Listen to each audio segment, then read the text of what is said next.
अलैकुम वरहमत llahi वबरकातुह। कैसे हो प्यारे प्यारे नन्हे मुन्ने साथियों। गर्मियों की छुट्टियां शुरू हो गई हैं। क्या आपने अपना छुट्टियों का होमवर्क कर लिया है? थोड़ा थोड़ा कर लिया होगा, अभी काफ़ी बाकी होगा। आज से मैं आपके लिए रोज़ लाऊंगी एक नई कहानी। पहले आपने अपना काम मुकम्मल करना है, अम्मी ने आपकी जो काम कहा है वो ख़त्म करना है, फिर आप आराम से बैठ के मेरे साथ मिलकर कहानी सुनिएगा। आज की कहानी का अनवान है खुशकिस्मत नाबीना। ये कहानी एक अब्दुल्ला नामी खुशकिस्मत नाबीना की है। उसे अल्लाह तबारक व तआला ने इल्म व हिकमत और जहानत की खुसूसी नेमतों से नवाजा था और वो अपनी इसी हिकमत और जहानत की बरकत से खुशहाल जिंदगी गुजार रहा था और सवाए अल्लाह ताला की किसी का मोहताज नहीं था। उसने अपना दवाखाना खोल रखा था जिस पर लोगों की हर वक्त भीड़ लगी रहती थी। इस दवाखाने से इसे अच्छी खासी आमदनी हो जाती थी। उसने एक खूबसूरत सा मकान बना रखा था जिसके साथ एक खूबसूरत बाग भी था। एक दिन की बात है, इसे आमदनी में खूब मुनाफा हुआ। उसने सोचा ये रकम किसी महफूज जगह रखनी चाहिए, कहीं चोरी ना हो जाए। इसलिए ये सोचकर रात के वक्त चुपके से अपनी लाठी जमीन पर टेकते हुए बाग में आया और अपने कानों से दूसरों की मौजूदगी का एहसास करने लगा। और जब किसी किस्म की आवाज इसके कानों में सुनाई ना दी तो इसे इत्मीनान हो गया कि आसपास कोई नहीं है। चुनाचा इसने बाग में एक दरख्त की जड़ में घड़ा खोदा और वहां पे अपना माल छुपा दिया और जाकर सो गया।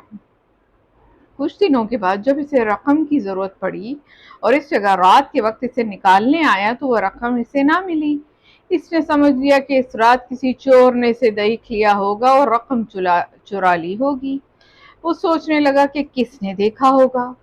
इसके जहन में यही आया कि हो ना हो ये हरकत इसके पड़ोसी की है, क्योंकि वो ठीक आदमी नहीं है और उसकी दीवार भी मेरे घर की दीवार से मिली हुई है।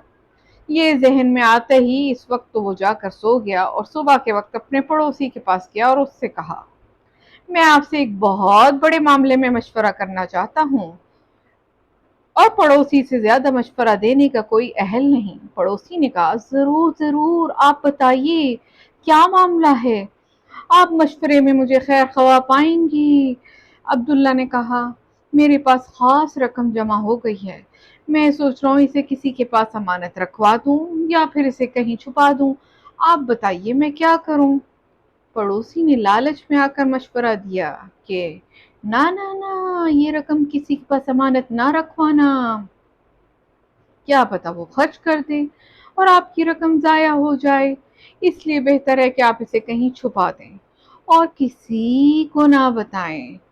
अब्दुल्ला ने ये सुनकर कहा, अल्लाह आपको इसकी जजा दे, इंशाअल्लाह मैं इसे अपनी पुरानी रकम के साथ छुपा दूंगा। पड़ोसी ने जब ये सुना तो उसके मुंह में पानी आ गया। अब्दुल्ला के जाने के बाद इसने वो रकम जो चुराई थी फौरन बाग में पहुंचकर उसी जगह छुपा दी, ताकि अब्दुल्ला को पता न चले कि उसकी पुरानी रकम चोरी हो गई है। हालांकि अब्दुल्ला को तो पता चल चुका था। चुनाचा पड़ोसी रकम उसी जगह छुपा कर उस जगह के करीब छुप कर बैठ गया। थोड़ी देर गुजरी थी कि अब्दुल्ला अपनी लाठी जमीन पर मारता हुआ वहां आया और अपनी रकम मौजूद पाकर निकाली और इत्मीनान से घर जाकर सो गया।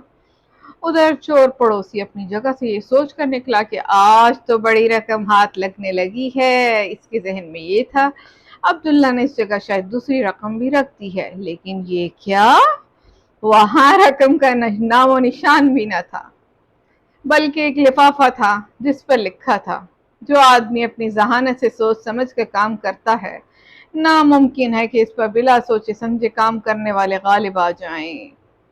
तो प्यारे बच्चों, कैसी लगी आपको आज की कहानी? यकीनन पसंद आई होगी। जहानत अल्लाह ताला की बहुत बड़ी नेमत है। इस नेमत की हिफाजत का तरीका ये है कि इसको सही से इस्तेमाल किया जाए।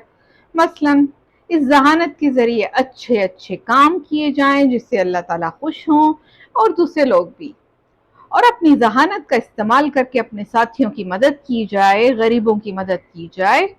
और अगर आप जहानत का गलत इस्तेमाल करेंगे تو یہ نعمت آپ سے چھن جائے گی اور رسوائی الگ ہوگی۔ تو پیارے بچوں، کل پھر ہم ملیں گے ایک نئی کہانی کے ساتھ۔ امید کرتی ہوں آپ کو یہ کہانی پسند آئی ہوگی۔ السلام علیکم ورحمۃ اللہ وبرکاتہ۔ پیارے بچوں، آپ نے خوش قسمت نبینہ کہانی سنی۔ کیا آپ ان سوالوں کے جواب دے سکتے ہیں؟ سوال نمبر 1، خوش قسمت نبینہ کا نام کیا تھا؟ سوال نمبر 2، خوش قسمت نبینہ کی آمدنی کا ذریعہ کیا تھا، یعنی اس کی کمائی کا ذریعہ کیا تھا؟ سوال نمبر 3، عبداللہ نے اپنی آمدنی کہاں چھپائی تھی؟